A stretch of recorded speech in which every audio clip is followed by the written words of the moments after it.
Isa na naman nga pong customer ang napasaya natin sa kanyang hiling na gupit. Nagpagupit siya ng side part fade. Lilinyahan muna natin siya na tamang paggugupit muna tayo. Tamang anggulo. Ayan. Gumamit tayo dyan ng 1.5 guard.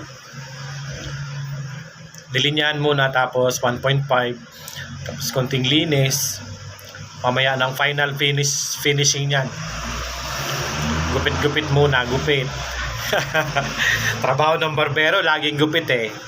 Yan, nililinis na nga natin yung ating nilinya kanina para magmukha namang malinis talaga yan. O, di ba? Linis-linis muna, mainit nga ngayon.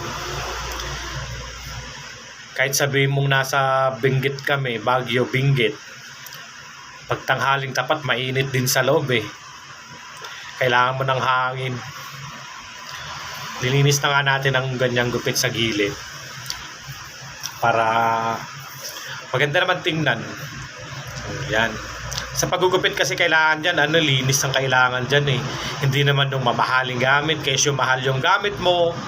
Maganda gupit mo, hindi. Kamay mo pa rin ang magdadala dyan. Hindi kung ano-ano pa man. Kaya igihan natin ang paggugupit sa ating mga customer. Kasi yan lang naman ang naaayos sa lalaki. Buhok. Hindi ka guys sa babae na kahit ano lang ng part ng mukha nila, mata, ilong, lahat-lahat, ang dami. Sa lalaki, buhok lang eh.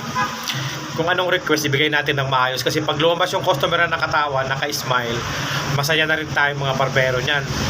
Ganon ang trabaho natin eh, magbigay ng magandang serbisyo, entertain ang customer para balik-balikan tayo ng ating mga customer. Nag-texture na nga tayo dyan, no? Ayan, ito na ang finished product. Ayan na ho siya, oh, ayan. Nilinis na natin yan. Chinapping natin yung taas para pantay-pantay siya, walang sobra-sobra. Finished product, yan. Paki-comment na lang po kung anong may re-rate nyo dyan, masasabi nyo sa ating gupit. O, di ba? Say something about your haircut, sir. Okay lang. Alright.